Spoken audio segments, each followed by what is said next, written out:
माझ्या पाठीमागे तुम्हाला दिसत असेल हे कोण आहेत, तर आम्ही सगळे अगदी मनापासून स्वागत करतो। आजच्या दिवसाची आमची सुरुवात झालेली आहे सकाळी 6 वाजता आणि मी आहे माझ्या भावाच्या निमित्ताने माझ्या माहेरी आलेली वडगावला।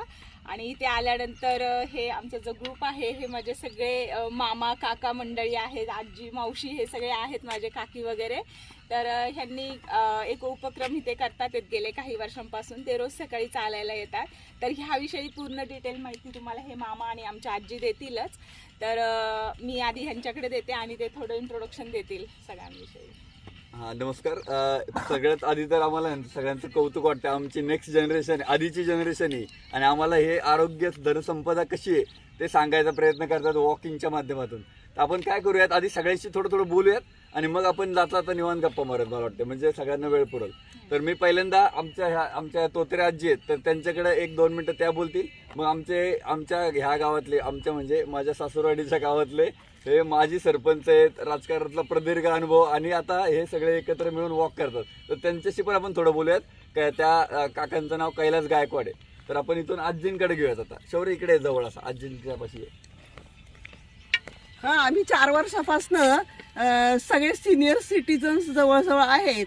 तर आम्ही फिरण्याचा उपक्रम आमचा आहे, रोज आम्ही व्यायाम करतो, फिरतो आणि खूप सगळे उत्साही मेंबर आहेत आमचे, कधी न खाडा करणारे आणि खूप खेळीबिळीचं वातावरण आमच्यात आहे आणि खूप छान सगळे आहेत। सरपंच या।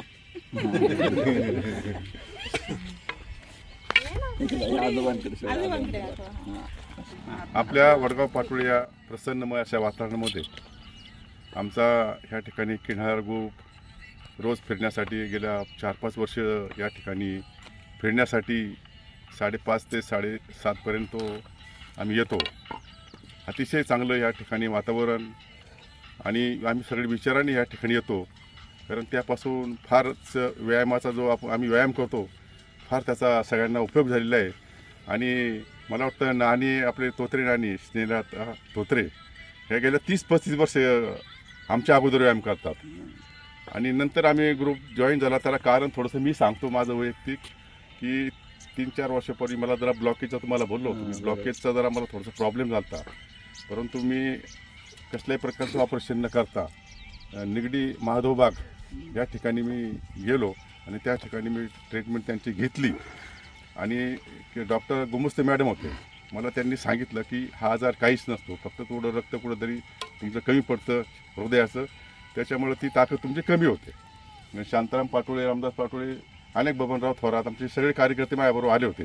त्या ठिकाणी मी सगळ्यांनी घेऊन गेलो होतो आणि मॅडमने एकच सांगितलं की 50% आमच्या हातात आजार, 50% तुमच्या हातात आहे। मग मी काय करायला पाहिजे ते म्हटले, तुम्ही औषधं जे देतात ते घ्या, आयुर्वेदिक औषध सगळे। ते औषधे मी चालू केले 1 महिनाभर। माझं वजन त्यावेळेला 84 किलो होतं, माझं वजन त्यांच्या खाण्यापिण्याने 71 किलो आलं। माझी तब्येत अशी सरळ झाली, काय हरकत नाही, पण मला ब्लॉकेजचा प्रॉब्लेम या ठिकाणी माझा गेला, बिगर ऑपरेशनचा गेला।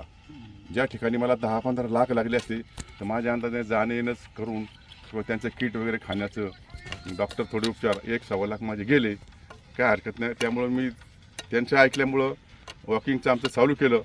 शांताराम पाटोळे माझे चेअरमन, रामदास पाटोळे, आम्ही सर्व कार्यकर्ते, बबनराव थोरात, अरविंद गव्हाणे असतील, सतीश असेल आणि संतोष प्रतिष्ठानचे आपले अध्यक्ष, अशा प्रकारे आम्ही सगळ्यांनी विचार करून संपूर्ण लेडीज या ठिकाणी आम्ही रोज फिरण्याचा उपक्रम चालू केला।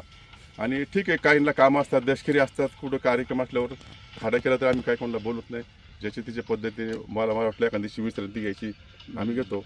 परंतु निश्चित ह्या व्यायामाचा वडगावपासून ते ठाकरवाडीपर्यंत हा सर्वांनाच फायदा आहे असं सगळ्यांना या ठिकाणी अंदाज आलेले आहे। कोणाच्या कमरा दुखणार नाही, कोणाचे पाय दुखणार नाही किंवा एकदम व्यवस्थित आरोग्य आतापर्यंत झालेले आहे। 4 वर्ष झाले आम्ही शांताराम पाटोळे आम्ही सर्व कंटिन्यू या ठिकाणी येतो आणि खरोखर या ठिकाणी सर्वांनी या ठिकाणी त्याचा लाभ घ्यायचा आहे, काय हरकत नाही। ग्रुपचे या ठिकाणी अध्यक्ष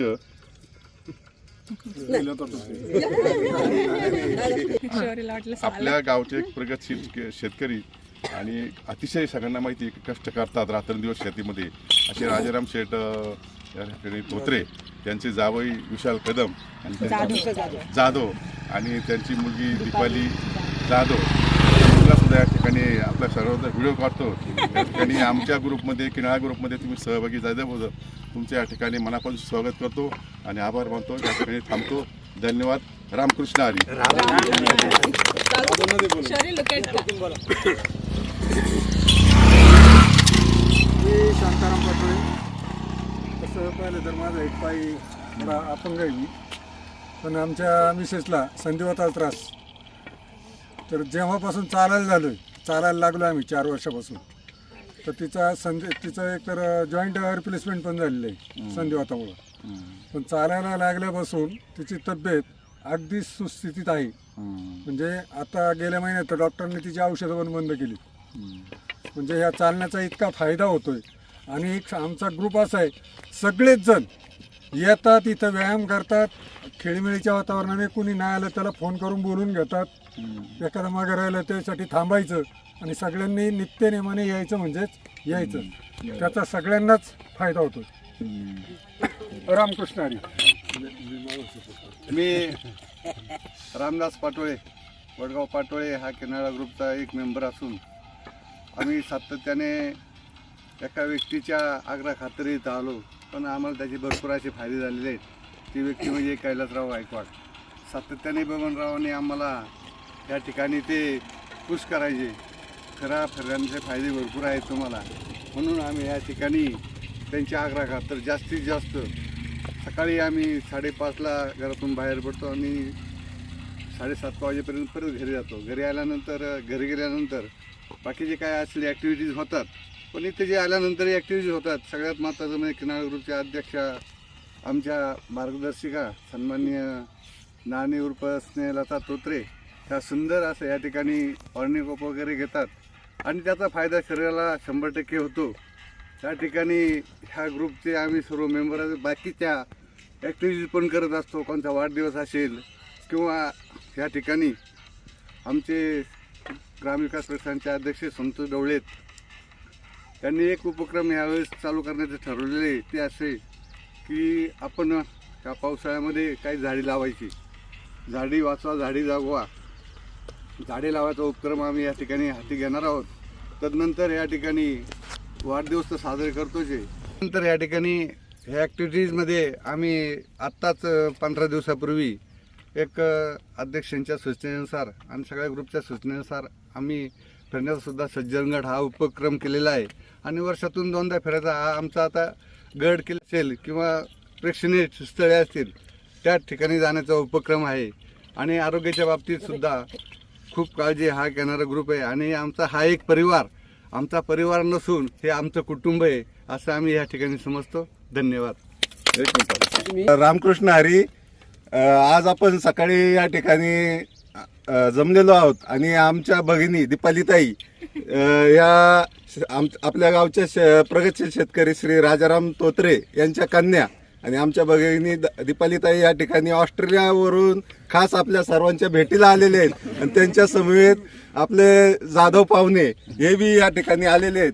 आणि त्यांनी आज आपल्या या किनाळा ग्रुप मध्ये सहभाग घेऊन आपल्या या किनाळा ग्रुपचं जे उत्साह वाढवलेला आहे त्याबद्दल आमच्या किनाळा ग्रुपतर्फे खरोखरच त्यांचे हार्दिक असे स्वागत. आणि आमचा किनाळा ग्रुप हा अतिशय जवळजवळ 5 ते 6 वर्षापासून हा ॲक्टिव्हमध्ये रोज सकाळी 5:30 वाजता उठतात, येतात सर्वजण. आणि जो दिवसाचा ताणतणाव आहे तो सकाळी आल्यानंतर पूर्णपणे निघून जातो. सर्वांचे एक संवाद होतो आणि याच्यातून एक चांगले विचार विनिमय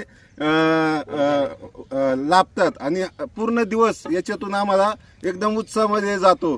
आणि याचे अध्यक्ष आहेत आमच्या नानी, की ज्यांच्याकडे पाहिलं आम्हाला आमच्या आईंची वगैरे अशी आठवण येते की त्यांचे खरोखरच स्वभाव वगैरे हे पाहिलं तर एकदम उत्साहवर्धक असतो. तसेच आमच्या या ग्रुपमध्ये दाजी आहेत, तसेच मामा आहेत, अरविंद मामा गव्हाणे, तसेच बबन शेठ थोरात, तसेच शांताराम शेठ पाटोळे, तसेच रामदास शेठ पाटोळे, तसेच हे तोत्रे, अजून उत्तम शेठ पाटोळे, हरिभाऊ तनपुरे, तसेच आपले हे सतीश शेठ पाटोळे, अजून भरपूर मंडळी आहेत. जेणेकरून 20 ते 25 मंडळी आमच्या गावातले येतात, अतिशय उत्साहामध्ये असतो, वातावरण असतं आणि एक घराचं वातावरण इथं निर्मिती होती की जेणेकरून दिवसाचा पूर्णपणे ताणतणाव जातो आणि पुढचा दिवस अतिशय सुंदर असा आम्हाला दिवसभर जातो. आणि खरोखरच या ठिकाणी दीपालीताई असतील, जाधव पाहुणे असतील, या ठिकाणी आपल्या या किनाळा ग्रुपला भेट देण्यासाठी आलेले आहेत. आपलं खरोखरच मनपूर्वक असे अभिनंदन. रामकृष्ण हरी. बाळूबाबाच्या नावानं, बाळूबाबाच्या नावानं, भैरवनाथाचा, आजसाहेबाचा, येळकोट येळकोट, विठ्ठल विठ्ठल, हर हर महादेव, गणपती बाप्पा, दुर्गा माता की, बाळूबाईचा, हर हर महादेव, जय भवानी, जय शिवाजी, जय शिवाजी, जय भवानी, जय शिवा.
येळकोट येळकोट, हर हर महादेव, दुर्गा माता की जय, विठ्ठल विठ्ठल. आता बघितलं, वॉक घेतला, सगळ्यांशी गप्पा मारल्या आणि आपण नेहमी ऐकत आले संतांकडनं आपल्या की आरोग्यम धनसंपदा, म्हणजे आरोग्य आपलं कसं संपत्ती आहे हे आपलं सगळं ऐकत आलोय. पण ती संपत्ती कशी वापरायची ती आपल्याला आपल्या ह्या आजी आणि बाकीचे सगळे त्यांचे सहकारी यांनी आपल्याला दाखवून दिलं. शक्यतो सहसा काय होता, आम्ही बघतो की सिटीमध्ये हे अवेअरनेस थोडा जास्त असतो, मॉर्निंग वॉकचा ट्रेंड तिकडे थोडा जास्त असतो. पण इथं आपल्याकडे बघायला मिळालं तर इथं 25-30 लोक अशा वातावरणामध्ये जिथं प्रायमरी ज्यांचा बिझनेस शेती आहे बऱ्यापैकी बऱ्याच लोकांचा, अशी लोक पण आता म्हणजे मॉर्निंग वॉकला प्रिफर करतात. म्हणजे शेतीतलं काम करणं आणि ते कष्ट म्हणजेच व्यायाम असं नाही, तर सकाळी तुम्हाला एक वॉक घेतला पाहिजे. तुमच्या मेंटल स्ट्रेस मॅनेजमेंटसाठी खूप इम्पॉर्टंट येते. तर आम्ही इथं आल्यानंतर आम्हाला जेव्हा कळलं, आम्ही बऱ्याच वर्षापासून ऐकतो आम्ही की आजी ना, म्हणजे दीपाली लहान असल्यापासून ह्या दीपालीच्या आजी वॉक घेतात. 40 वर्षापासून ते वॉकचं त्यांना सवय. ज्यावेळेस वॉकिंगचा ट्रेंडही नव्हता तेव्हा ह्या आजी खरं तर असे ट्रेंड सेटर आहेत त्या आजी की वॉक करण्याचा. तर एवढा चांगला एक्सरसाइज त्यांनी नुसता स्वतःपुरती नाही ठेवला, त्यांनी तो बाकीच्यांमध्ये पण त्याची सवय लावली. आणि आम्ही नुसतंच ऐकतो, आम्ही रोज आम्ही म्हणतोय की आम्हाला वेळ काढायचा आणि आजींबरोबर वॉकला जायचं. तर आज तो वेळ जुळून आला. त्या आजींनी ग्रुप तयार केला व्हॉट्सअपचा, त्याच्यात सगळ्या लोकांना ऍड केलंय आता. आणि गेले 4-5 वर्ष हे ऍक्टिव्हिटी अविरतपणे चालू आहे, उन्हाळा पावसाळा सगळ्या ऋतूंमध्ये. आणि असे काही काही लोक आहेत आता हे संतोष ढवळे दादा आहेत, हे आपल्या जिल्हा परिषद शाळेच्या स्कूल कमिटीचे अध्यक्ष आहेत, बरोबर ना. तर मग ते असे सगळ्या क्षेत्रातली लोक, मगाशी तुम्हाला ओळख करून दिली की माजी सरपंच, 8-10 वर्ष सरपंच राहिलेली व्यक्ती इथली, असे बरेच लोक एकत्र येऊन जेव्हा इथं चालतात तेव्हा फक्त व्यायाम नाही होत, तर त्यांच्या चर्चा होतात, गप्पा होतात आणि आजूबाजूच्या एरियाचा विकास कसा करता येईल ह्याच्या पण त्यांच्या गप्पा होतात. आता हे दादा आम्हाला सांगत होते की त्यांचा उपक्रम आहे आता पुढच्या काही दिवसांमध्ये की पावसाळ्यामध्ये की रस्त्याच्या दोन्ही बाजूला पूर्ण शेवटपर्यंत झाडं लावायची, 500 झाडं लावायचा प्रोजेक्ट आहे. म्हणजे फक्त ते स्वतःच्या 20-25 लोकांच्या हेल्थचा विचार नाही करत आहे, तर ही झाडं लावून ते पूर्ण एरियाच्या हेल्थचा विचार करतात किंवा निसर्गाचा विचार करतात. तर अशा लोकांकडनं शिकण्यासारखं भरपूर आहे. आम्हाला जेव्हा जेव्हा असं वाटतं की काहीतरी नवीन आहे, आणि आम्ही नेहमी म्हणत आलो की या चॅनलवरती फक्त छोट्या मोठ्या गोष्टी डेली रुटीनपेक्षाही जास्त अशी काही इन्स्पायरिंग लोक भेटली तर नक्की त्याचा व्हिडिओ बनला पाहिजे, कारण ते पूर्ण महाराष्ट्राच्या कानाकोपऱ्यात गेले पाहिजेत अशी लोक, कारण की त्यामुळं अशी लोक नव्याने तयार होतील इतर ठिकाणी, किंवा इतर ठिकाणी काही लोक अशी करत असतील तर त्यांना पण जास्त प्रेरणा मिळेल अजून असं काही चांगलं काम करण्याचं. तर मी शॉर्ट ठेवतो, कारण तुम्हाला माहिती आहे माझी बोलायची सवय आहे, भरपूर मी बोलू शकतो. पण मला वाटतं की ह्या व्हिडिओचा शेवट इथं केला पाहिजे. मी जातला तर सगळ्यांचे आभार मानतो, आजींचे विशेष करून, की त्यांनी आम्हाला आहे ना इथं यायची प्रेरणा तर दिली, पण आम्हाला इथे येऊन कळलं की आजींचं काम किती मोठं आहे. काही लोक बोलून दाखवत नाहीत, काही लोक तोंडाने सांगत नाहीत. तर जेव्हा ते इतर लोकांकडून ऐकायला मिळतं ना, तेव्हा ते कळतं की किती वर्षांपासून एक अविरत परंपरा आजींनी सुरू केली. तर आता इथं थांबूयात आपण, आणि तुम्हाला हा व्हिडिओ नक्की आवडला असेल आम्हाला खात्री आहे. आता सगळ्या तिघांचे, आमच्या मामांचे, संतोष दादांचे आणि आजींचे आभार मानतो, सगळ्या ग्रुपचे आभार मानतो, किनाळा ग्रुपचे आभार मानतो, आणि मी इथं थांबतो. तुम्हाला हा व्हिडिओ आवडला असेल तर नक्की लाईक शेअर करा, आणि चॅनलला अजून सबस्क्राईब केलं नसेल तर नक्की सबस्क्राईब करा. आज दीपाली चॅनल कॅमेऱ्याच्या पलीकडे आहे, कारण शौर्य कंटाळला हात फोन धरून त्यामुळं आपण इथंच थांबूयात. पुढच्या व्हिडिओत लवकरच भेटूयात. तोपर्यंत काळजी घ्या. Bye bye. रामकृष्ण.